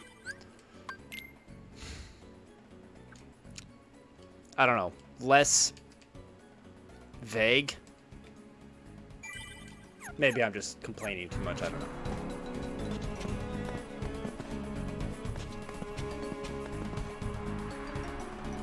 All aboard!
Alright, cool.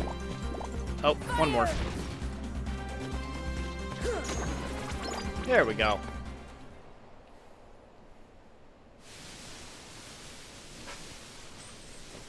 Gosh, not again!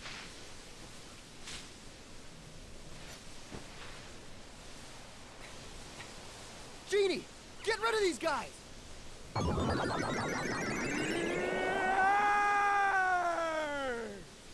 Wish number one coming right up. Please tell me that's Robin Williams actually did this.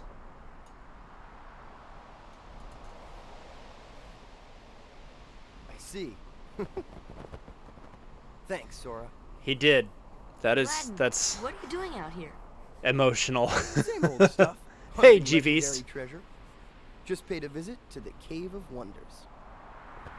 I found that magic carpet. And this lamp. Legend has it that whoever holds the lamp can summon Please, kid, leave the intros to a professional. The one and only Genie of the Lamp. Rub-a-dub-dub the lamp and have your dearest wishes granted. Today's winner is Aladdin. Congratulations. Patience, my fine feathered friend. Any 3 wishes. Oh, 1 wish, a 2 wish, a 3 wish. Then I make like a banana and split. Our lucky winner made his first wish.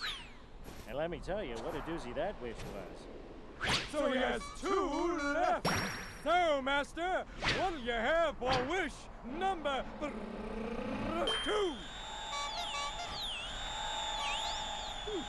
How about making me a fabulously wealthy prince? Whoa! Money, royalty, fame! Why didn't I think of that? Okay, you asked for it. 100 servants and 100 camels loaded with gold. Just say the word and I'll deliver it in 30 minutes or less, or your meal's free. Hey, I'll even throw in a cappuccino. No thanks. Okay. I think I'll put that on hold until we reach Agrabah. Oh, why a prince? You see, there's this girl in Agrabah named Jasmine. But she's a princess, and she could never fall for a guy like me. Oh, princess? Jasmine? Oh, that's right. She's in trouble, Aladdin. What? Well, come on, let's get going.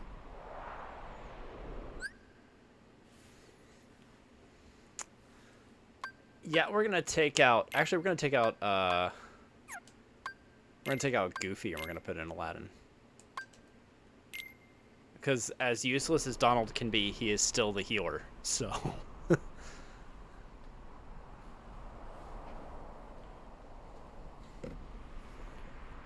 I looked it up. Yeah, Robin Williams did do the genie in all the Kingdom Hearts games he was alive for.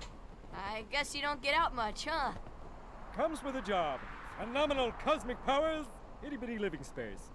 It's always 3 wishes, then back to my portable prison. I'm lucky to see the light of day every Oh, I'm sorry, it century. wasn't him. Say, Genie, what if I thought it was. use No. my last wish to free you from the lamp? Dan Castellaneta. You do I'm that? definitely mispronouncing Genie, it's a promise. that. After we help Jasmine. He's the guy who voiced Homer Simpson.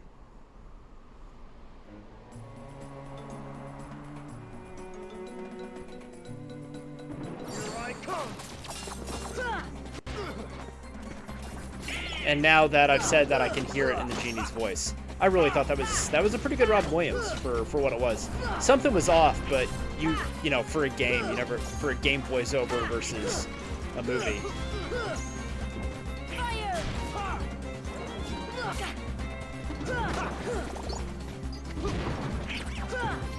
Thunder! See ya!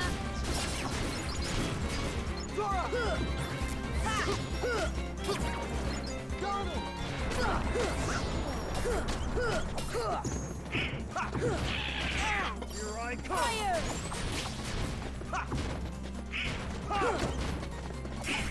Thunder!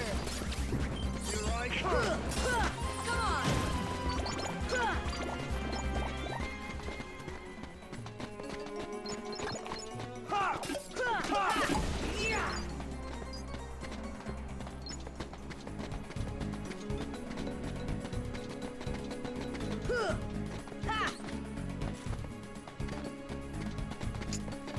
Alright, guess we gotta go this way. Come on!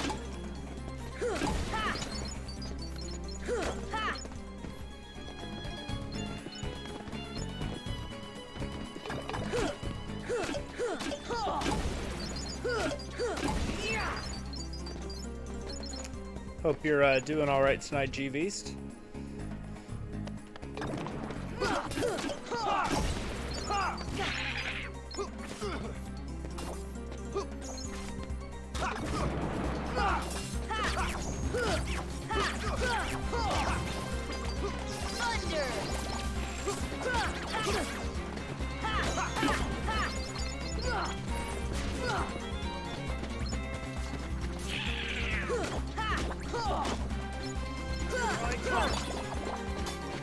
Always nice to be home after a trip.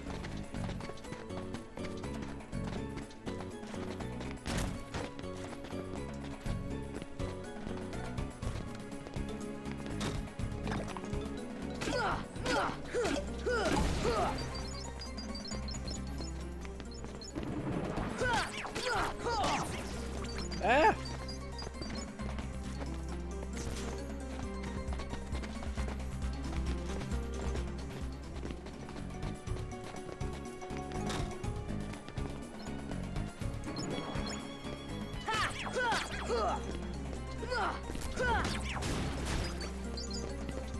There we go.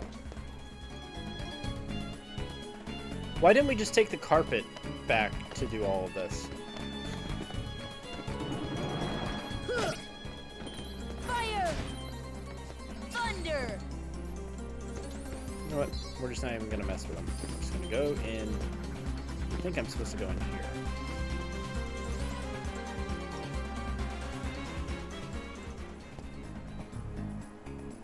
Right?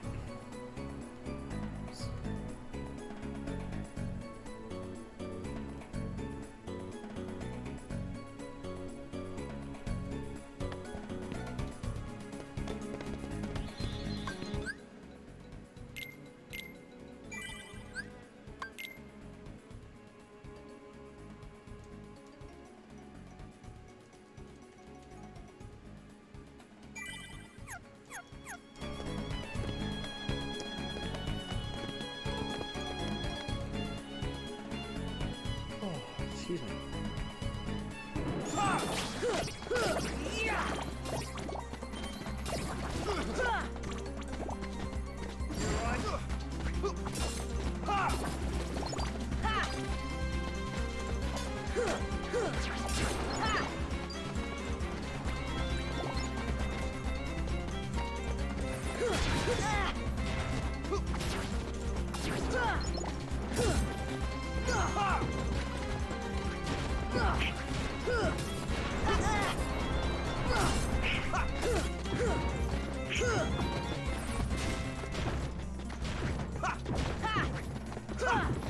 Fire! Thunder!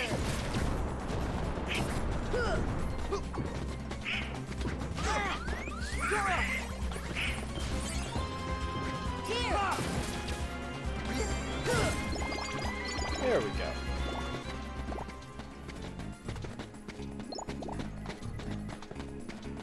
Gray Fencer Musashi. I'd have to find it. Tell you what, you find me a copy, I'll play it. Come on!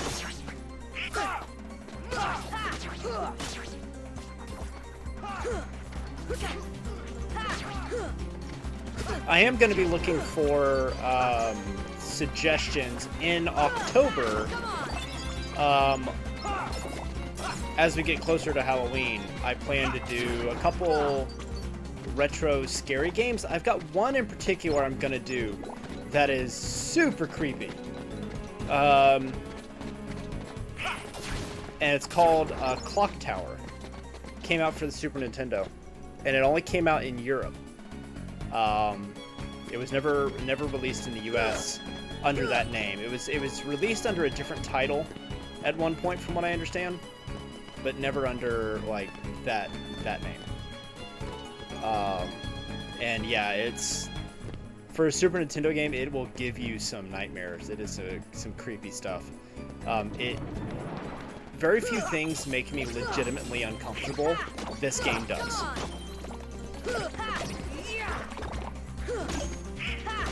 And I have only played a little bit of it.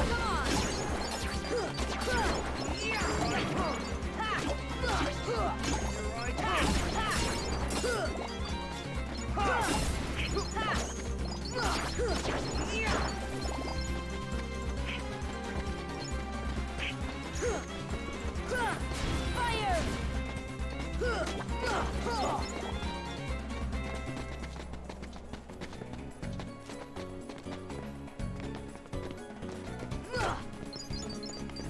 But yeah, if there's ever games people want to see me play on the channel, I take requests, you know?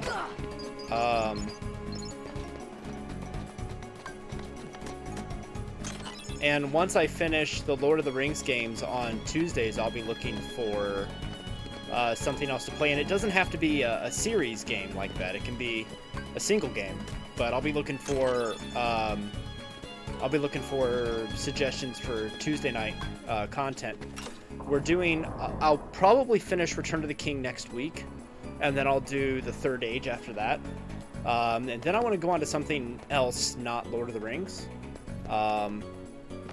So it'd be 4 Lord of the Rings games in a row once I finish Third Age. So I'll be looking for stuff to do. So yeah, if you find me a copy, or at least send me a link to a copy, of Brave Fencer Musashi where I can get it, and it's not like insanely crazy, yeah, I'll go for it.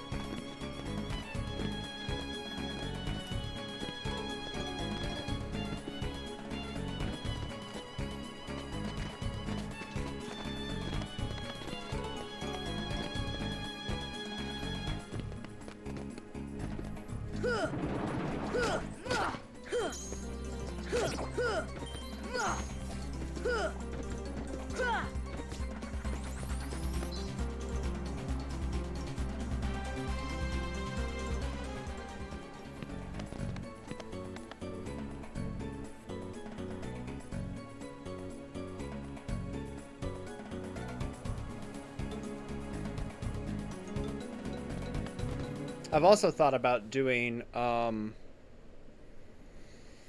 Xenoblade. I've thought about doing maybe Oblivion. Back to your hole, street rat. Something RPG I will based. not allow you to trouble the princess anymore. Jasmine! I'm so sorry, Aladdin. Genie! Oh, Jasmine, please! One wish left. You're making this really easy, you know? So sorry, boy. I'm afraid your second wish has been denied. Huh? I'm sorry, Al. And now, I bid you all farewell. Attack!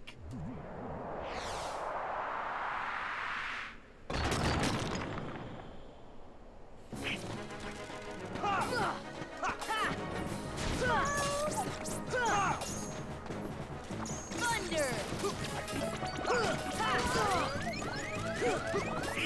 Heal!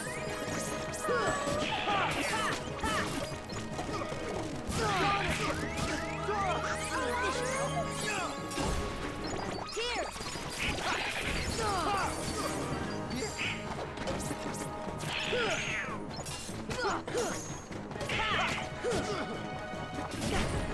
Thunder!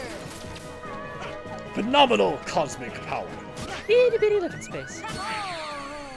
Ah.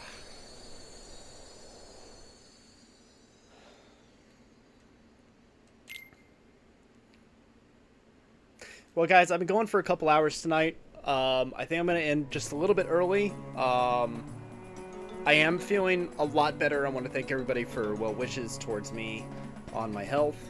But I'm still a little tired, and I still want to get some sleep to kind of finish healing up. I should be back to 100% next week, so I look forward to coming back and playing more of this, but I think this is a good spot to take a break. And actually, I'm going to go back. We're going to save at Aladdin's house, just so I'm up to speed on location. And then I will see you guys next time, right here on Retro Piece Theater, also on GNN Gaming. Be sure to check out Geek News Now over on Facebook, YouTube, Twitter, Twitch, Instagram, TikTok, and of course on Facebook at Geek News Now and our website geeknewsnow.net. Also, cool stuff. We're going to be having some merchandise come up soon that's going to have the GNN Gaming Gaming Gurus logo on it. We're still getting the logistics worked out, but when I go to the end screen here in just a moment, you'll see a logo in the upper left-hand corner for the Gaming Gurus, which is what we call ourselves over here at GNN Gaming. And we're going to have some cool merch coming up, but it's going to be that logo. We're working at shirts, coffee mugs, mouse pads, hats, all kinds of cool stuff. So I'll see you guys later, and take care and be safe.